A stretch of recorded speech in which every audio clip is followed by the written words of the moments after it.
இன்னைக்கு சிறுநீரகக்கல் kidney stone அப்படின்ற அந்த பிரச்சனையில் நிறைய பேர் அவஸ்தைப்படுறது மட்டும் இல்லாமல் அது தொடர்ந்து திரும்ப திரும்ப வந்துக்கிட்டே இருக்குது அப்படின்றது தான் ஒரு பெரிய கவலையான ஒரு விஷயமா இருக்குது. அதாவது ஒருத்தருக்கு கிட்னி ஸ்டோன் இருந்தது, அறுவை சிகிச்சை பண்ணிட்டாரு, எடுத்துட்டாரு, 6 மாதம் கழித்து திரும்பவும் கிட்னி ஸ்டோன் வந்து இப்படி ஒவ்வொரு முறையும் வந்து அறுவை சிகிச்சை பண்ணி எடுக்கணும் அப்படின்னு சொல்லி சொன்னோம்னா உடம்பு என்ன ஆகுறது?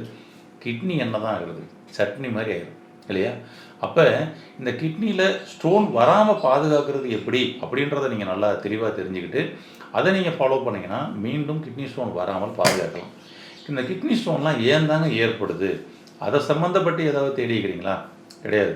ஸ்டோன் வந்தால், வலி வந்தால் உடனே போய் ஆஸ்பத்திரி போக வேண்டியது, மாத்திரை வாங்கி சாப்பிட வேண்டியது, முடியலைன்னா ஆப்ரேஷன் பண்ணிக்க வேண்டியது அப்படின்ற மாதிரி ஒரு நிலையில் மட்டும் நம்ம ட்ராவல் பண்ணிகிட்டே இருந்தோம்னா நிச்சயமாக அது தொடர்ந்துக்கிட்டே தான் இருக்கும்.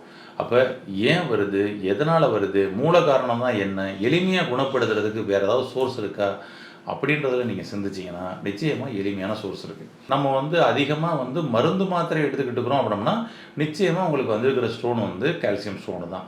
பெரும்பாலும் பாருங்கள், தைராய்டுக்காக மருந்து எடுத்துக்கிருக்கவங்க, பிபிக்காக மருந்து எடுத்துக்கிருக்கவங்க, சுகருக்காக மருந்து எடுத்துக்கிருக்கவங்க, இவங்களுக்கெல்லாம் ஸ்டோன் வருதுன்னா அது கால்சியம் ஸ்டோன் தான்.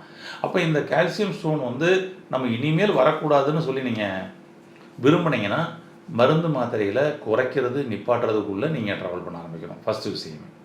இப்போ மருந்து மாத்திரையெல்லாம் இல்லைங்க, நான் மருந்து மாத்திரையே சாப்பிட்றது இல்லை, ஆனால் எனக்கும் ஸ்டோன் வந்திருக்கு, கேட்டால் கால்சியம் ஸ்டோன் தான் சொல்கிறாங்க அப்படின்னா நீங்கள் உங்களுடைய தண்ணி விஷயத்தில் கவனம் செலுத்திக்கணும்.